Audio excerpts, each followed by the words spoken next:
Hello guys and welcome to the channel. So in today's video I'll be giving you an idea and overview of that what is the current situation of UK in terms of how are the universities currently running, and secondly what is the current job market, are there any part-time jobs currently available, what's the reality going on, and also I've also talked about a new point-based system which has been introduced by the UK government for your student visa, because they've changed the name of your visa from a tier 4 visa back in before 2020 5th of October, and now they've changed just to UK student visa. So there are few of the little bit changes which they have made, so we'll be talking about them as well, and this video will be specifically focusing and helping the January 2021 intake students. So without any further ado, let's get started with the video, and as usual the timestamps will be there in the description below. So firstly, I'll be giving an overview regarding how the university is currently running. Here I would like to make a classification between a lab-based course and a non-lab-based course. So firstly, talking about the non-lab-based course, in terms of this, your all classes will be running online. By online, this is a pretty much ambiguous term, so I'll be trying to expand it a little bit for all of you guys. So in normal conditions, what will be happening is that you will be going to a lecture theater in that particular universities which you have selected, and your professor will be coming to the lecture theater and he'll be going through all the slides one by one. Essentially, the main role of professor is to explain that slides, and later on in the evening when he has explained all the slides, he'll be putting onto the intranet of the universities which are available online. So in this case, like currently what is happening is that you won't be going to the lecture theater. So what he'll be doing is that he'll be sending a recorded version of that all slides. So this is what it means by studying online. And moreover, your assignments such as like group assignments which you had to do like physically, this will all be done via Zoom meetings, and all the essential things has been put in place. Now talking about the lab-based courses. Now lab-based courses, for example, my course, I'm doing chemistry with drug discovery at University of Strathclyde. Now my course heavily relies to be attending the lab work. So currently, due to the COVID situation, the universities are pretty much adhering to all the guidelines which are provided by the government. So what the professors have done is that they have done the experiment and they have recorded a particular video for that. For example, I had to do a titration experiment in chemistry. So they have made it a pre-recording for that full video, and they have generated all the data by themselves. So professors have generated the data as well. And this all data and the video will be sent onto the internet of that particular universities for you guys to explore. So what you'll be doing is that you'll be going and checking out that how the experiment was done, what all data you've got, and also they'll be sending you a list of questions which you have to answer on the basis of that particular data.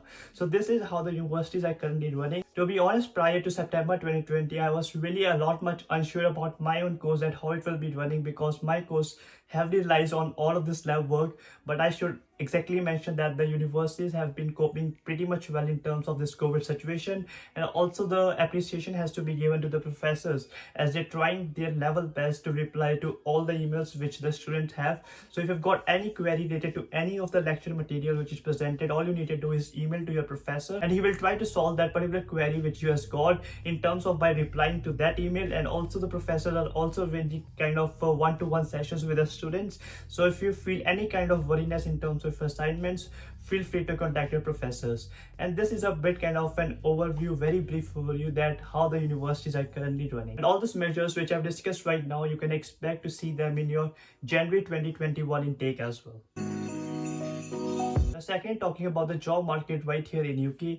Now if you are someone like an international student who is planning to come to UK in January 2021, I know you will be having a concern that you have to do a part-time job and cover your living expenses or a tuition fee. So for them, I would like to say that I'm personally not doing any part-time job currently right here in UK because I'm doing my placement year.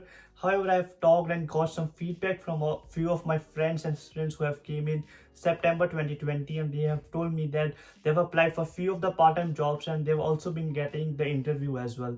Now, what are the part-time jobs which are currently available? So there are many part-time jobs available in your grocery stores, and this is the one particular area where a lot many students have currently applied. And also there's a lot much work in the social care industry as well. So I think these are the two kind of part-time jobs which you should be looking forward once you're coming in January 2021.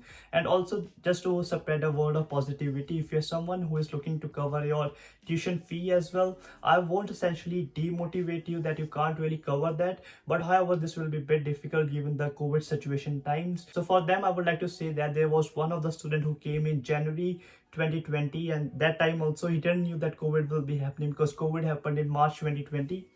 However, that he was the same kind of situation where he had to cover his tuition fee, and essentially he worked all his holidays and he essentially managed to cover his tuition fee, and his tuition fee was around 10,000 to 8,000 pounds. So you can really expect that you can still cover your tuition fee and all these things as well currently, but you have to be very much strongly dedicated towards that particular goal in terms of that.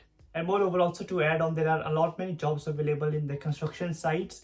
So as you know that during COVID situation, even where I work as well, in terms of my colleagues, there are a lot many vacation holidays pending because they didn't go anywhere due to the COVID situation. So a lot many British people are kind of looking forward to do some of the repairment work in their own houses. So I would say that in terms of your construction jobs, if you are willing to do that kind of jobs, that are highly in demand right here in UK. So this is a bit of an overview which I can give you in terms of finding your part-time jobs currently.